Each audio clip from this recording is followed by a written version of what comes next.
bienvenue dans ce nouvel épisode, dans ce nouveau journal créatif consacré aux arts du fil. Je m'appelle Sophie et vous pouvez me retrouver sur Instagram sous le pseudo Le Fil de Saria. Ici on parle tricot, principalement de tricot chaussettes, mais pas que. On parle broderie et on parle point-croix, surtout point-croix aujourd'hui. Voilà, je reviens vous voir un peu plus tôt que d'habitude parce que j'avais envie, tout simplement, et que j'ai 2-3 choses à vous montrer.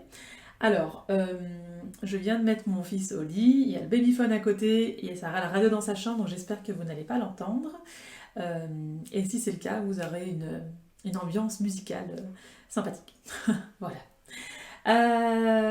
Donc, je viens vous revoir avec tout ce que je vous ai dit, du tricot. Aujourd'hui, on va commencer par le tricot. On va commencer par les chaussettes. Donc, la fois passée, j'étais en train de vous montrer mes chaussettes du mois de mai, qui sont celles-ci. Elles sont finies. Alors, j'ai oublié la fois passée de vous montrer l'intérieur avec le nombre incalculable de fils à rentrer parce que j'ai fait des scrappy socks. Et c'était un pur bonheur à faire. Donc ça, c'était la première que je vous avais montrée la fois passée. Et tous les fils sont rentrés, hein. Et c'était assez agréable à faire parce que c'était vraiment un bazar sans nom à l'intérieur. J'ai mis une photo sur Instagram d'ailleurs, et le fait de rentrer les fils petit à petit, ça fait en sorte que la chaussette devienne de plus en plus propre et finie. Donc ça c'était cool. Donc voilà, les 2 chaussettes finies. Alors vous voyez, j'ai essayé de faire des chaussettes un peu identiques. On voit quand même qu'il y a certaines choses qui sont pas tout à fait pareilles. Mais bon, voilà. Donc dans la deuxième chaussette, je me suis trompée à un moment donné et j'ai dû défaire et là ça se voit. Alors je ne bloque pas mes chaussettes, donc peut-être qu'après lavage ça se verra pas, mais là elles vont dans ma boîte de bas. Et alors ce qui est rigolo, donc j'ai fait des rayures en général de 6 rangs, parfois 5. 5 où c'était quand j'arrivais au bout de la boulette de laine et que j'avais pas plus de laine, et 2 ici. Et là, je sais pas comment j'ai réussi mon coup, mais j'ai dû rajouter une rayure à la fin, parce qu'elle était trop petite, sinon. Alors que c'est le même nombre de rayures. Il y a juste celle-ci, cette couleur-ci, elle fait 5 rangs, et là, elle fait 6 rangs. Et j'ai quand même dû rajouter une rayure de 6 rangs à la fin. Et les 2 me vont. J'ai pas compris. Comme quoi, il faut pas toujours... en tricot, être hyper précis, c'est extensible, c'est magique. Voilà. J'adore ces chaussettes. Donc, pour rappel, c'est presque tout de la Tricot Stitch, à part de la Skepios ici, ici et ici. Et là, on a de la Hedgehog Fibers. Je crois que c'est tout. Et en fait, c'était surtout des restes de mini de Gnome et du calendrier de l'Avent d'il y a 2 ans. Et donc, vous voyez, ça a fortement diminué, mais il m'en reste encore pas mal. Donc, je ne sais pas trop comment je vais utiliser ces dernières couleurs qui me restent. Peut-être dans un jacquard un peu bariolé, ou pas. Alors, mon fils est fanat de rouge et de jaune, moi pas du tout. Donc, je vais intégrer ces 2 pelotons-là dans les prochaines chaussettes que je lui ferai. Et il sera super content. Donc, ça, ce sera bon. Et pour le reste, je verrai bien. Et il reste d'autres pelotons qui sont plus pâles, mais je vais vous en parler après. Donc, mes chaussettes de mois de mai sont finies et je les adore. J'ai tellement hâte. Et alors, en plus, bon, je l'ai déjà dit, mais il y a très longtemps, je travaille dans mon travail, je travaille en uniforme et je suis censée mettre des chaussettes bleu foncé ou noir. Et je me fais un malin plaisir de mettre ce genre de chaussettes en dessous de mon uniforme. Il n'y a personne qui le voit. Et donc, je suis une rebelle. Donc des chaussettes aussi bariolées, j'en ai encore jamais eu. Et ouais, j'ai trop hâte. Et alors, c'était rigolo parce que je les tricotais pendant mes pauses et tous mes collègues étaient épatés par... J'ai rarement eu autant de commentaires, d'avis, de gens qui étaient intéressés quand je faisais d'autres chaussettes. C'était vraiment... là, les gens, ils s'arrêtent hein, quand ils voient des chaussettes comme ça. et ils sont ébahis. Et moi aussi. Donc voilà, trop trop bien. Je les adore. Et elles vont rejoindre ma boîte de bas. Hop. Attendez, je les plie bien parce que j'ai enfin trouvé une manière de plus ou moins ranger joliment mes chaussettes dans ma boîte de bas. Et je tiens à conserver cette manière. Donc, je vous la montre.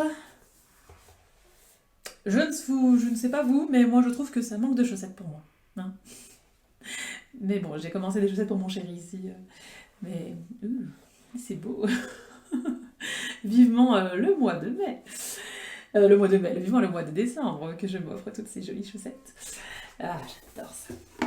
Et donc, comme je n'ai plus de grosses pièces de tricot actuellement, mais ça va changer au mois de juin, eh bien, j'ai entamé mes chaussettes du mois de juin. Et cette fois-ci, c'est pour mon chéri. J'ai décidé d'utiliser cette laine, qui est de la Tricot et Stitch, que j'ai reçue dans sa box de Noël de l'année passée, et le coloris c'est Belle Nuit. Seulement voilà, elle ne m'inspirait pas des masses. Mais vu que je me suis vachement amusée en faisant mes scrappy socks ici avec des rayures, je me suis dit que j'allais intégrer, alors ouais, bon c'est un peu faussé avec le rouge du tissu, mais en gros c'est toutes laines qui sont blanc pâle, gris pâle, brun pâle, voilà, etc. Et je fais des... Je ne peux pas vraiment dire que c'est des scrappy socks, même si là je vais carrément au bout des boulettes. Attendez, parce que je suis en plein milieu du talon.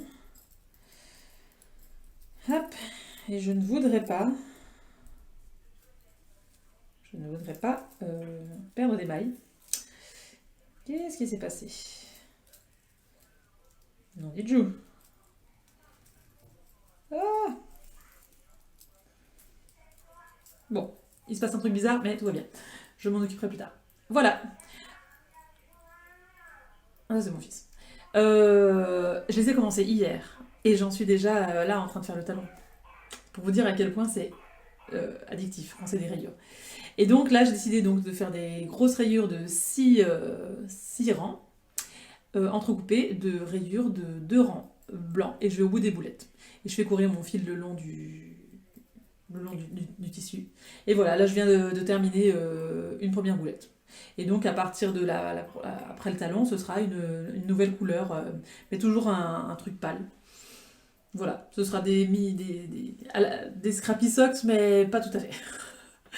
Et ouais, je les adore. J'avais peur que ça fasse chaussettes de schtroumpf, et finalement, je trouve que ça donne super bien. Donc je suis bien contente parce que ça pimpe une couleur que j'avais pas... qui me bottait moins, tout simplement. Et je voulais vous montrer un petit achat que j'ai fait chez Rascol, qui est une réglette pour les chaussettes. Voilà. Alors je ne l'ai pas encore utilisé, ça me sera bien utile pour les chaussettes de mon chéri que je vais lui offrir pendant l'Avent, donc je ne peux pas lui faire essayer. Donc ça va être bien pratique. En fait, c'est une réglette, c'est une latte en fait, tout à fait normale, qui fait de 1 à 20 cm, sauf qu'il y a un bout ici. Donc on le glisse dans la chaussette et ça nous permet de voir combien de centimètres on a déjà fait et combien il nous reste à faire. J'espère que ça va aller. On a côté centimètre et côté pouce, inch. Voilà. Alors, il y avait la même réglette en bois, très très jolie,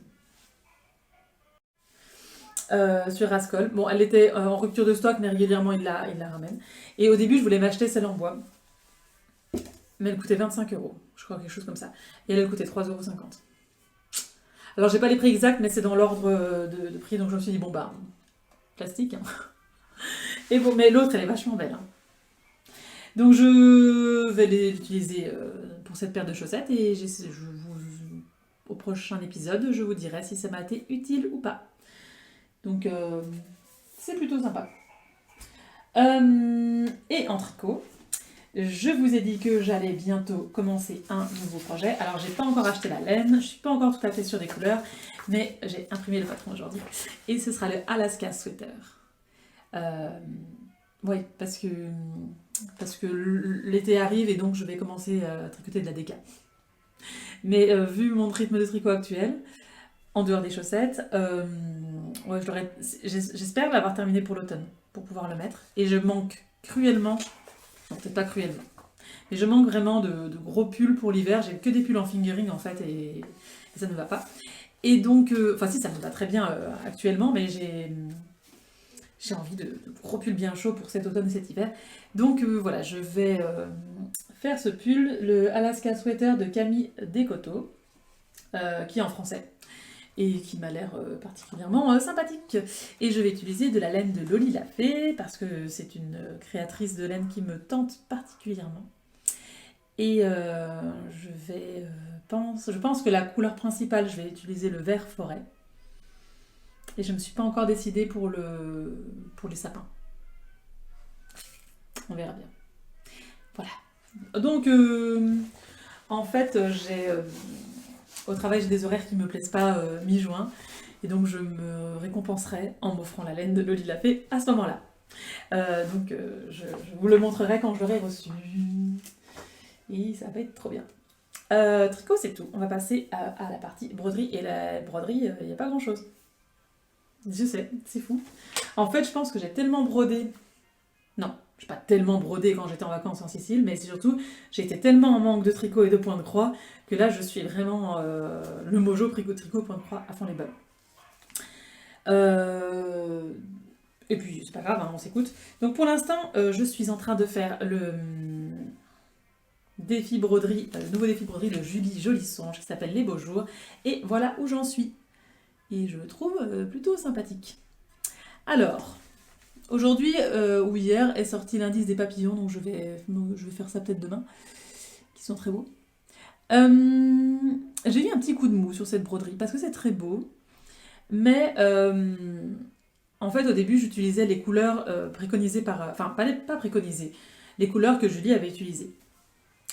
Mais ça m'inspirait pas vraiment en fait, parce que les couleurs se ressemblaient fort à son papillon végétal, qui est là, que j'ai fait juste avant.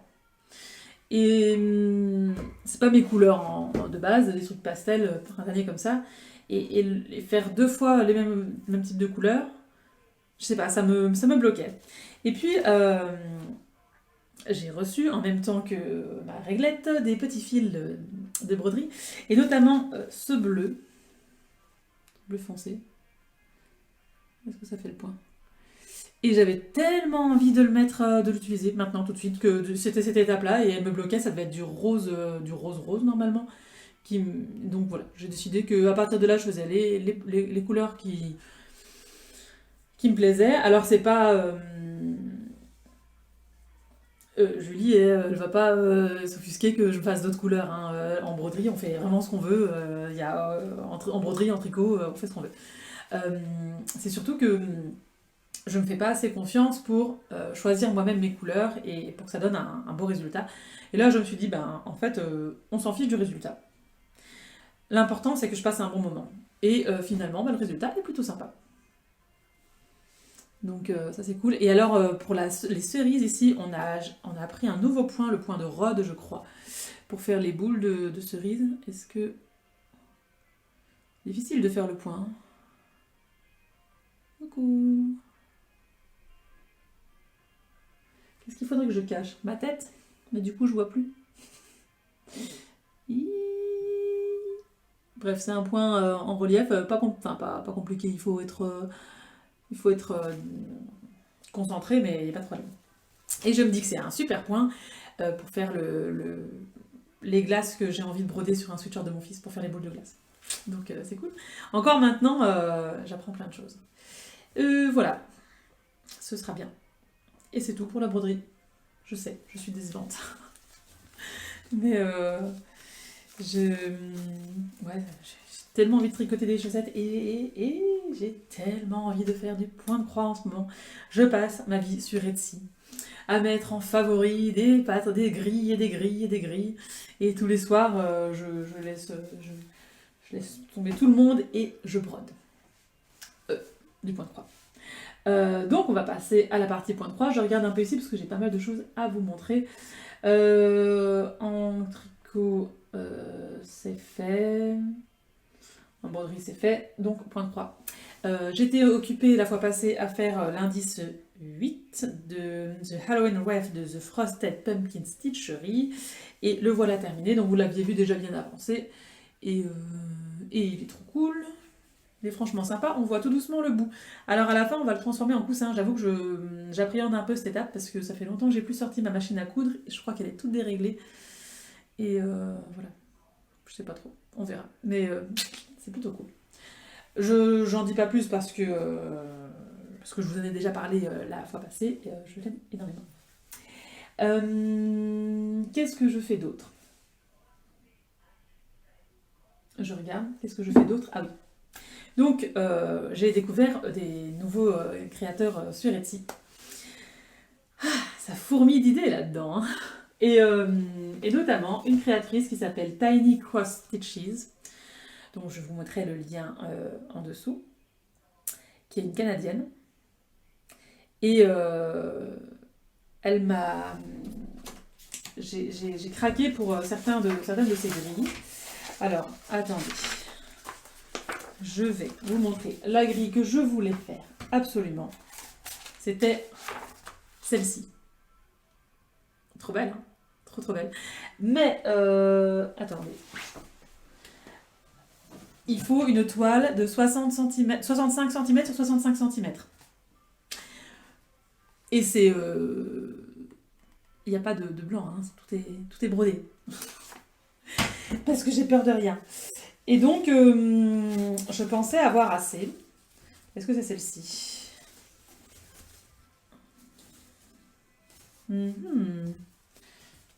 Non, celle-ci, vous voyez, elle est déjà trop petite. Donc, j'ai une toile qui allait presque. J'ai même découpé. Évidemment, j'ai plein de toiles. Peut-être celle-ci. Non plus. Bon, je vais peut-être pas vous faire toute la revue des toiles, mais en gros, j'avais réussi à avoir la bonne toile, mais il manquait genre un petit carré comme ça. Et je me suis dit que le motif allait tenir, mais que pour l'encadrer après, ça allait être la galère. Et donc non. Elle a pas mal de grilles comme ça, de grosses grilles qui se font un peu mystiques. Elle a beaucoup de citations aussi, et je voulais vous montrer ma préférée que j'ai très envie de faire. Celle-ci, donc je vous la traduis pour celles qui ne parlent pas anglais. C'est pour citer Hamlet dans l'acte 3, scène 3, ligne 92. Non. J'ai trouvé ça très drôle. En fait, elle a plein de citations où c'est toujours un peu le même principe. Où autour c'est très traditionnel et tout, et à l'intérieur il y a une citation extrêmement drôle, et j'aime beaucoup ça. Ça me fait rire. Il y en a une, c'est la citation, c'est ceci prend tellement de temps, genre le point de croix c'est vraiment long. Ça me fait rire. Ah, bref. Donc j'avais pas de quoi faire le champignon. Et donc cette créatrice, j'avais mis beaucoup de ces grilles en favori. Et parfois, quand on met quelque chose en favori, la créatrice vous envoie un code promo, enfin pas un code promo, mais une promo à utiliser dans les 10 heures. Et là, elle avait une promo super intéressante. En fait, elle a plus de 1600 grilles. Et dans les 1600, il y a quelques motifs de broderie traditionnelle qui sont super beaux aussi. Et en fait, il y avait ce qu'on appelle un bundle, où pour 30, avec la promotion, pour 35 €, j'avais droit à tous ces patrons, anciens, présents et à venir. Donc j'ai droit à tous ces patrons. Je l'ai acheté. Donc la promo, il était tard le soir, hein, et j'ai été faible. Et la promo, c'était marqué ça se finit dans 10 heures. Donc, enfin, voilà, ça se finit genre demain matin, quand tu te lèves, il n'y en aura plus. Donc je l'ai fait. C'était il y a une semaine. La promo est toujours valable, hein. Elle est reconduite tout le temps. Et quand on va sur son site internet, c'est à 30 € toujours. Donc en fait, sur Etsy, c'est noté 72 €, et en fait, avec la promo, c'est 35, et sur son site, c'est 30. Enfin bref, C'était... Je ne veux pas dire que c'était de l'arnaque, mais c'est... Non, parce que c'est pas de l'arnaque, mais c'est... Voilà, le procédé était... Après, bon, j'ai moi-même été faible. Et, et une autre chose, je me demande un peu comment c'est possible d'avoir autant de grilles à si peu cher. Est-ce qu'elle est toute seule? Est-ce qu'ils sont à plusieurs? Est-ce que... voilà. Normalement, en fait, là, j'ai plus besoin d'acheter quoi que ce soit. Hein. J'ai 1600 grilles dans mon truc, donc je ne vais pas faire ça. J'ai plein d'autres... déjà, j'en ai repéré une centaine que j'ai vraiment envie de faire. Mais disons que je vais en faire certains de ces grilles, mais je vais aussi soutenir et d'autres créatrices, et pas que soutenir, hein, il y a plein d'autres créateurs dont j'ai envie de faire les grilles. Voilà. J'espère qu'il n'y a pas de plagiat. Il y a un commentaire qui disait que c'était sans doute des images générées par ordinateur, j'en sais rien. Si ça se trouve, c'est juste une dame qui a créé des grilles et des grilles et des grilles toute sa vie et qui n'est pas les met en vente maintenant, quoi. J'en sais rien. Si vous avez des infos sur Tiny Cross Stitches, ben dites-les moi. Parce que j'espère que j'ai pas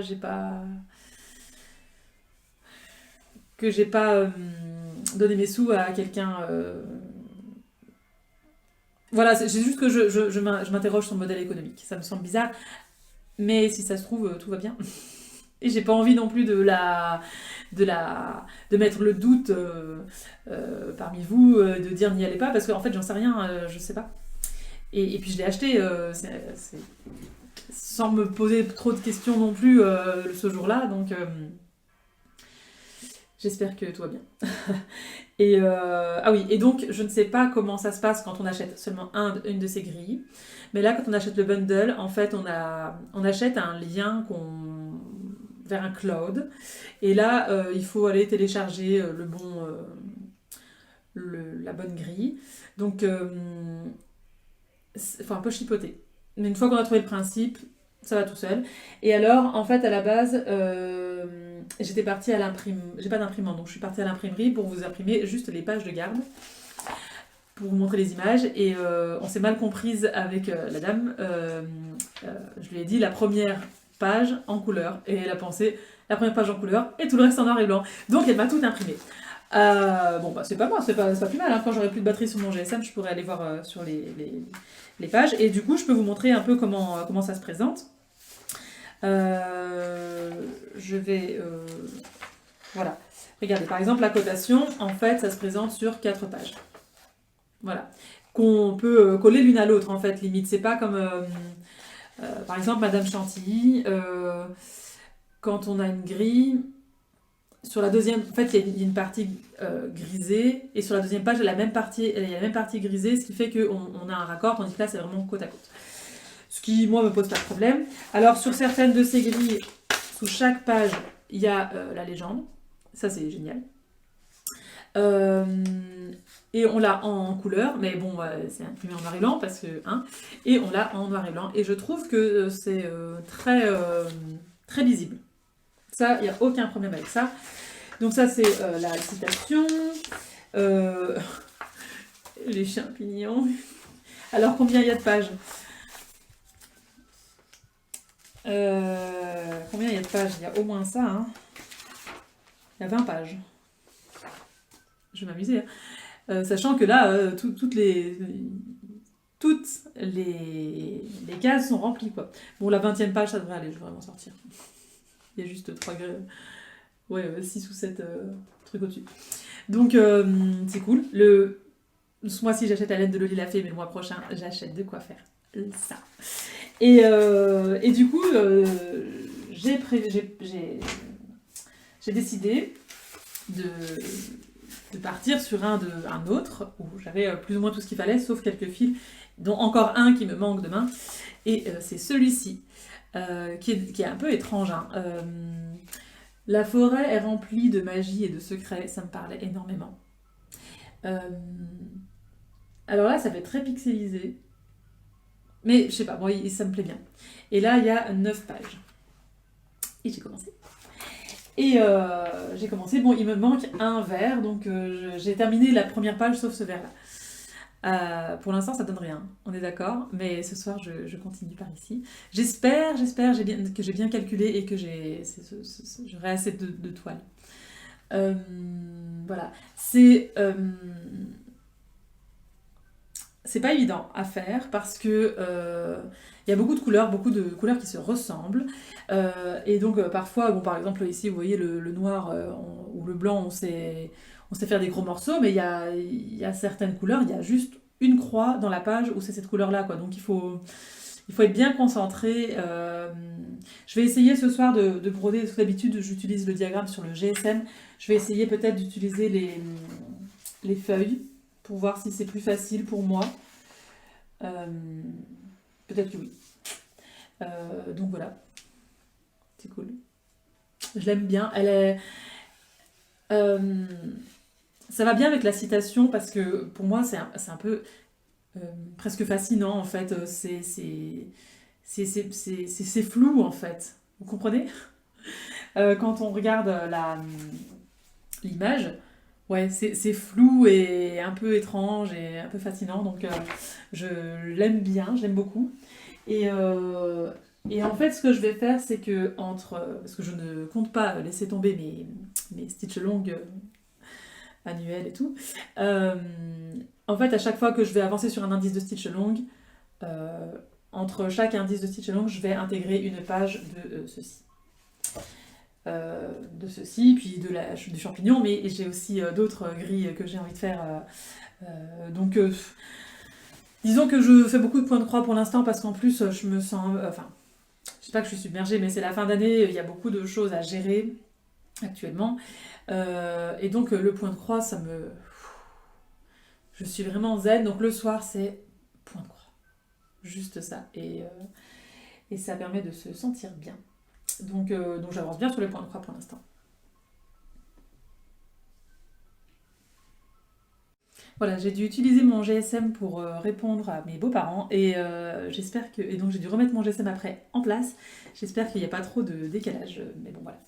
Donc, donc après avoir fini cette première page, bon, par le fil qui me manque, mais voilà, on va dire que je l'ai fini. J'ai pu faire un indice de stitch long et quel indice! Oh, quel indice! Mes amis! Le nouveau stitch long annuel de tricot de The Frosted Pumpkin Stitchery, oui, sur ce qui s'appelle Castle Homecoming et le voilà. Oh là là là là là. Et donc après être passé de quelque chose de très fouillis, je suis passée à ça, qui est net, précis, clair, tout a été étudié. C'est waouh, c'est trop bien. Je me suis régalée. C'était génial. Voilà, le ménestrel qui joue de la trompette, le drapeau, tout est étudié, tout est... Voilà, c'est la quintessence du point de croix, pour moi. Et ouais, je me suis régalée, ça m'a pris 3 jours peut-être pour le faire. Donc on va avoir l'indice... alors on va essayer de rattraper le retard, donc c'est jusqu'au 1er février, et on va avoir un indice toutes les 3 semaines, plus ou moins. Donc c'est super cool. Et alors, avec mes fils et tout ça, donc chez Rascol, j'ai commandé ce super porte-aiguille aimanté. Parce que, à la base, je voulais le garder pour me l'offrir. Attendez, qu'est-ce que c'est que ça?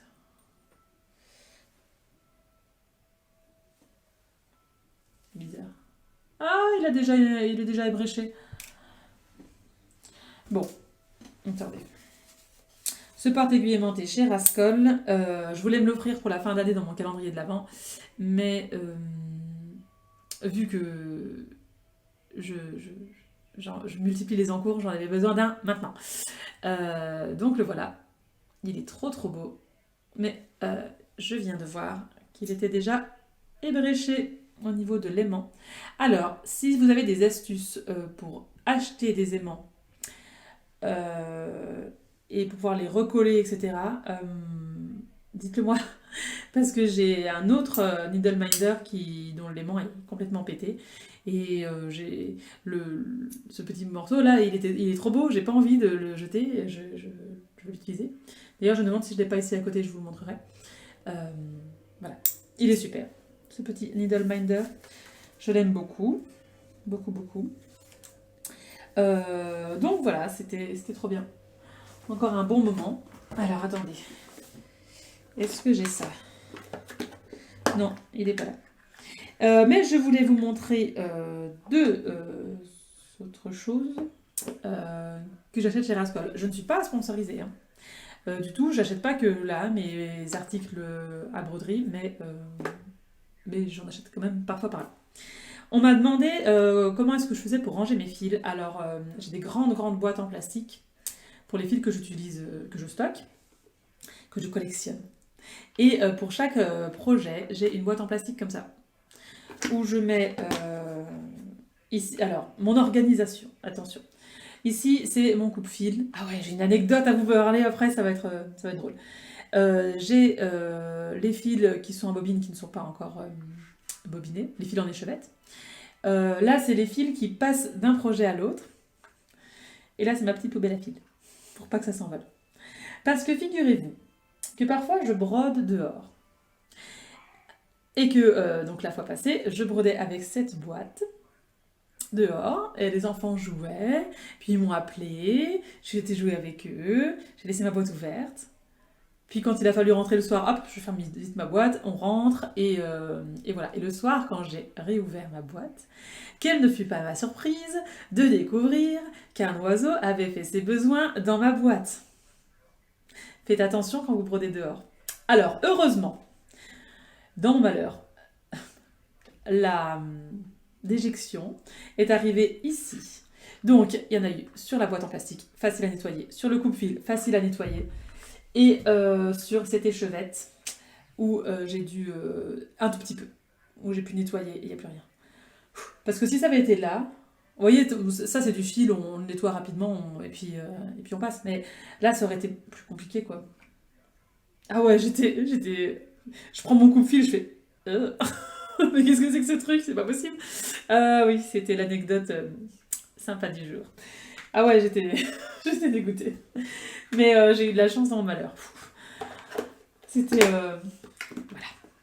Et une deuxième chose... Ah oui, je vous parlais la fois passée des Q-Snap. Donc c'est ça, les Q-Snap. Vous voyez, c'est un genre de tambour à broder en plastique où...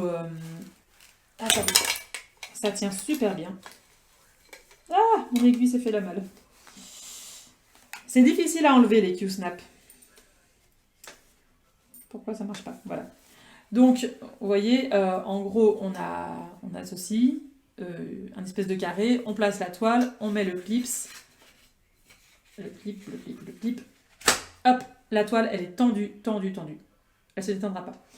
Et c'est vachement bien parce que moi, au niveau des tambours, j'arrive jamais à ce que la toile reste bien tendue. Donc ça, c'est super cool, mais il est un peu grand et un peu lourd. C'était la plus petite taille qui était disponible à l'époque où je l'ai acheté. Et j'ai vu que maintenant que chez Rascol, ils en vendent des plus petits. Alors j'ai pris la taille 15x15 parce qu'au niveau tambour à broder, ça me convient bien. Mais au niveau Q-Snap, c'est un peu petit. Hein. On sait rien mettre là, je trouve. Et surtout que c'est... comme c'est difficile, je trouve, d'enlever les clips, ben, pour passer d'un endroit à l'autre, c'est compliqué. Donc je le garde parce que parfois j'ai des petits projets. Notamment, par exemple, le prochain diagramme de The Woodland Sampler, ça va être petit, je pense que ça passera. Et je pense que je m'achèterai le 20 cm. La prochaine commande Rascol, qui n'est pas prévue pour tout de suite. En attendant, je survivrai. Voilà, ça c'est les Q-Snap, je recommande fortement. Voilà, c'est tout pour aujourd'hui. C'est déjà pas mal, hein. Je pense j'ai beaucoup blablaté. Et il est temps que j'arrête. Je vous laisse là. Je vous revois dans 15 jours avec une chaussette finie. Peut-être de la laine achetée. Un peu plus de broderie. 10 points de croix. Pardon. Et voilà, en gros. Et alors, ah oui, donc j'ai montré à mes enfants la centaine de points de croix que j'avais repérés. Et ils m'ont dit, ouais, tu fais ça, et ça, et ça. Mais bon, notamment beaucoup de trucs un peu comme les champignons qui font 60 cm sur 60 cm, donc je peux vous dire que ceux qui choisissent maintenant, ils les auront peut-être dans 2 ans, le temps que je finisse tout, mais bon, on verra bien. Voilà, je vous laisse là, je vous dis à bientôt, profitez bien du beau temps. Alors, je crois qu'il y a certaines régions en France où il fait déjà très très chaud. Chez nous, c'est parfait, ici en Belgique, on a 22, 23 degrés, c'est idéal. Méfiez-vous quand vous brodez dehors. Et quand vous tricotez aussi, mettez vos laines en sécurité. Vous n'ayez pas la même désaventure que moi. Et voilà, je vous laisse là. Bye bye!